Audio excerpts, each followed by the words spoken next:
कई लोगों को मैं जानता हूँ, काफ़ी कहा भी गया है मेरे वीडियो के कमेंट्स में कि हमें सर अच्छा नहीं लगा, आप कपिल शर्मा शो में नहीं गए, हमने बहुत मिस किया आपको।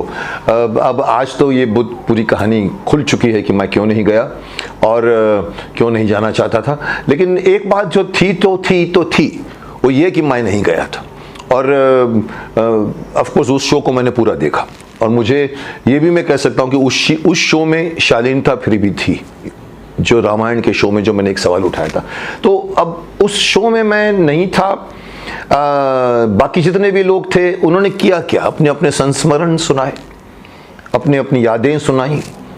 कितनी हम लोग जॉइंटली फैमिली की तरह घूमते थे, शो में साथ में जाते थे। पुनीत सर ने बड़ी बड़ी बातें बताई, गुफी ने बातें बताई अपनी, धर्मराज जी ने भी अपने संस्मरण सुनाए।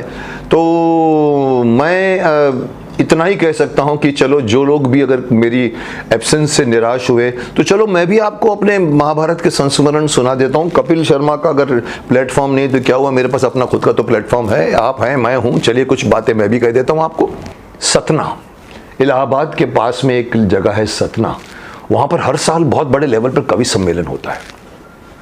बड़े इंडस्ट्रियलिस्ट हैं वहां के और उन्होंने हमारे लिए मुझे भी याद है उसमें मैं और गूफी ही थे हम लोग, क्योंकि हमारी अगर मैं कहूं कि शो की सबसे पहली मांग होती थी तो भीष्म पितामह की, दूसरी मांग होती थी तो शकुनी की होती थी।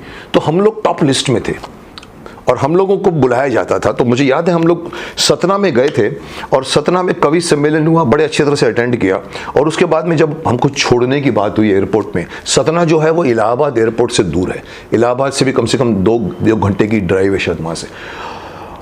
अब उन्होंने हमको भेजा और मैं और गूफी बैठा हुआ और तो पता लगा कि एक गाड़ी आगे चल रही है, एक गाड़ी पीछे चल रही है। मैंने कहा ये क्या है, तो उसका मैनेजर साथ में था। बोला नहीं, हमारे बॉस ने, वो बड़े इंडस्ट्रियलिस्ट, उनकी बड़ी फैक्ट्रियाँ, बोला हमको उन्होंने कहा कि कोई भी गड़बड़ नहीं होनी चाहिए, इनको एयरपोर्ट पे फ्लाइट पकड़वानी है। तो उन्होंने एक सेफ्टी के लिए एक गाड़ी और भी रखी हुई पीछे कि कुछ गड़बड़ हो जाए तो। गूफी को मैंने कहा देखो ये ऐसे लोग भी हैं जो पूरे का पूरा ऑर्गेनाइज्ड है। अब देखिए उस ऑर्गेनाइजेशन की, उस ऑर्गेनाइजर की भी कुछ ऐसी हालत हुई कि जो हमको हंसी भी आ गई उस बात के ऊपर। इतना कुछ करने के बाद में भी ऊपर वाला, हम कहते हैं ना कि man proposes and God disposes. हम जब पहुंचे इलाहाबाद के पास, थोड़ी सी हमको लगा जल्दी पहुंच गए थे, तो हमने कहा चल यार गूफी हम लोग कहीं पर कुछ चाय वाय पी लेते। तो एयरपोर्ट से पहले 20 मिनट पहले शायद हमको, तो उसने हमको बोला कि यहाँ पर एक रेस्टोरेंट है। तो उस रेस्टोरेंट में गए हम लोग, टाइम पास करने के लिए भी और चाय पीने के लिए भी। लोग जमा हो गए फटाफट। उसके बाद मैंने कहा चल टाइम हो गया और हम लोग भागे, गाड़ी में बैठ के गए। और जब हम लोग पहुँचे तो पता लगा कि ड्राइवर ने हमको मेन एयरपोर्ट के बदले में उसका जो एयरफोर्स का एयरपोर्ट था वहाँ पहुँचाया। और सडनली बोला, मैंने कहा कर क्या रहे हो तुम, अभी तक तो पहुँच जाना। बोला नहीं, लगता है कि मैं कुछ आगे आ गया हूँ। अब टाइम एकदम कट टू कट था, तो गूफी भी भड़का, मैं भी भड़का उसके ऊपर। और फिर वो जो मैनेजर था उसकी हालत ख़राब होने लगी, जिसको ये जिम्मा दिया गया था कि फ़्लाइट छूटनी नहीं चाहिए। घुमाई गाड़ी हम लोगों ने और घुमा के पता नहीं 15 मिनट की ड्राइव करके हम लोग जब एयरपोर्ट पहुँचे तो वहाँ पर ऑफिसर्स, जो कंपनी के वहाँ के जो ब्रांच के मैनेजर्स वेट कर रहे थे। और जैसे हम पहुँचे, बोला सर बहुत लेट हो गए सर, वो प्लेन तो रेडी हो गया है। तो मैंने कहा फिर? बोला सर वो क्या है कि अभी हम क्या करें, अभी आप बोलो तो हमने बहुत रिक्वेस्ट की। तो बोला कि नहीं, पायलट ने दरवाज़ा बंद कर दिया और अब वो नहीं आने देगा किसी को। अभी गूफी मुझे देखता है, मैं गूफी को देखता हूँ। गूफी को भी टेंशन थी क्योंकि रवि चोपड़ा बॉस उसका वहाँ वेट कर रहा है, और मुझे टेंशन ये थी कि मुझे जो है वो शो था मेरा अपना यहाँ पर चेन्नई में मेरा विश्वामित्र की शूटिंग थी। तो शाम के 3 साढ़े 3 बज गए थे, प्लेन निकल गया। हम लोगों को लेकर वो लोग अपनी ब्रांच ऑफिस में आए, फ़ोन पे फ़ोन लग रहे हैं। फिर किसी ने कहा सर यहाँ से लखनऊ है, लखनऊ से फ़्लाइट जाती है रात को 8 बजे की। मैंने कहा चलो भागो। तो पता लगा हम लोग बैठे और फिर वो गाड़ी, फिर वो सवारी हुई, 2 घंटे की ड्राइव कर हम लखनऊ पहुंचे। फ्लाइट का टाइमिंग था कुछ मेरे ख्याल से 8:30 या 9 बजे का। जैसे ही वहाँ एयरपोर्ट पहुंचे तो वहाँ के मैनेजर्स भी खड़े हुए थे। बोला सर जी आज की फ़्लाइट उन्होंने थोड़ी अर्ली कर दी है, 9 बजे के पहले उन्होंने 8:30 या 8 बजे उन्होंने वो फ्लाइट, और हमारे सामने वो फ्लाइट उड़ती हुई नजर ऐसे जूम करके। अब गूफी की हालत खराब, उसको मान कि उधर बॉस डांटेगा, उसको वहाँ कुछ पहुँचना था हम लोगों को, और मेरे को ये था कि मेरे को वहाँ जाना। तो फिर मैंने कहा क्या करें, तो किसी ने कहा सर आप एक काम करिए, आप ट्रेन पकड़ेंगे, ट्रेन लखनऊ से ट्रेन जाती है दिल्ली के लिए। बोला अभी बजे हैं शायद 9, सवा 9, साढ़े 9, 10 बजे की ट्रेन है। मैंने कहा चल यार कुछ न तो चल, कुछ तिनके को डूबते को तिनके का सहारा। हम लोग भागे वहाँ पर, और हम लोग जैसे ही ट्रेन में पहुँचे तो 5 मिनट भी नहीं बाकी थे ट्रेन के निकलने को, और वो लोग भाग भाग भाग भाग भाग कर लेकर आए हम लोगों को। और जैसे ही हम लोग स्टेशन पहुँचे तो हमारे पास टिकट नहीं, हम तो ऐसे ही पहुंच गए थे। तो टीसी को देखा मैंने, टीसी बोला इधर इधर इधर, बोला अरे अरे अरे अरे पितामा, अरे वो शकुनी मामा।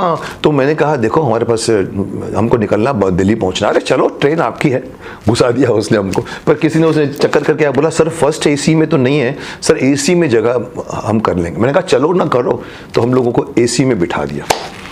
अब देखिए इंटरेस्टिंग कहानी यहाँ से और शुरू होती है। जैसे हम लोग वो कूपे सिस्टम थे, हम लोग बैठे कूपे में आकर, और फिर जो टीसी ने या उनके जो असिस्टेंट्स थे जो कहानियाँ शुरू की, सर आपने तो क्या कर दिया, सर आपने ये काम किया। गूफी पेंटल को बोला सर आपने क्या काम कर दिया, वो कर दिया। मैंने कहा 10 के 11 बजे, मैंने कहा सीट तो दो। अरे छोड़ो सब मिल जाएगा आपको। और पता लगा कि 5 मिनट के बाद में वो पूरा कूपे सिस्टम था, तो उसका असिस्टेंट आया और टीसी के कान में कुछ बोला।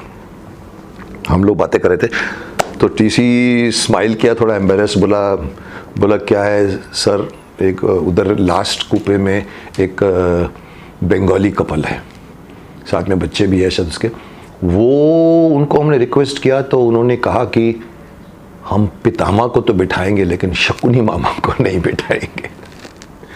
अब मैंने शकुनी का कहा, मैंने कहा देख देख साला तेरी क्या इमेज है। और शकुनी फिर बोलते सर आप फिक्र मत करिए आप जाइए। मैंने कहा इनको सीट दिलवाइएगा। और मैं करके गया, वहाँ पर गया, उन्होंने मेरे को सत्कार किया। अरे सर, मैंने कहा आयुष्मान भव, मुझे ऊपर का बर्थ भी दे दिया, रसगुल्ले खिलाए हमको। और उसके बाद में पता लगा, रात को सुबह हुई, सुबह हम दिल्ली पहुँचे। हमने कहा दिल्ली से फिर हम फ्लाइट पकड़ लेंगे। तो दिल्ली जैसे हम स्टेशन पे पहुंचे तो शकुनी को पूछा, मैंने कहा बोला मेरे को भी जगह मिल गई थी। अब जैसे बाहर आए तो वही टीसी हम लोगों को बाहर निकाल रहा है। आपको बता दूं अभी तक टिकट नहीं बनी थी हमारी। तो मैंने कहा यार टिकट, तुमने अभी तक टिकट नहीं बने। अरे छोड़ो, पूरा हिंदुस्तान आपका है, चलिए चलिए चलिए मेरे साथ में। वो हम लोगों को दोनों को लेकर गया, पुल चढ़ाया और बाहर निकाल दिया, 1 पैसा भी नहीं लिया। तो ये था लोगों का प्यार। मैं हमेशा से कहता हूं, मैं हमेशा से अपने को आर्टिस्टों को कहता हूं, अर्जुन से भी कहता हूं, युधिष्ठिर से भी कहता था उस जमाने में, मैंने कहा ये कॉलर अप मत करो। ये हमारी कोई, हम लोग चलते थे तो ऐसे चलते थे जैसे हम लोग सचमुच के मतलब वॉरियर्स हैं और हीरोज़ हैं, सुपर हीरोज़ हैं। तो मैं कई बार उनको कहता था, मैंने कहा ये जितनी हमारी महानता है उससे ज़्यादा महानता ये हमारे जितने हिंदुस्तान के भोले भाले रहने वाले जो लोग हैं, जो तुम्हारे में अर्जुन देखते हैं, मेरे में भीष्म देखते हैं, इसमें नीतीश देखते हैं, ये उनकी महानता है। So you must also consider that. तो अब देखिए इतना बड़ा एग्जाम्पल, कितनी बड़ी इमेज काम करती है कि हम भीष्म को तो बैठने देंगे, शकुनी मामा को नहीं बैठने देंगे।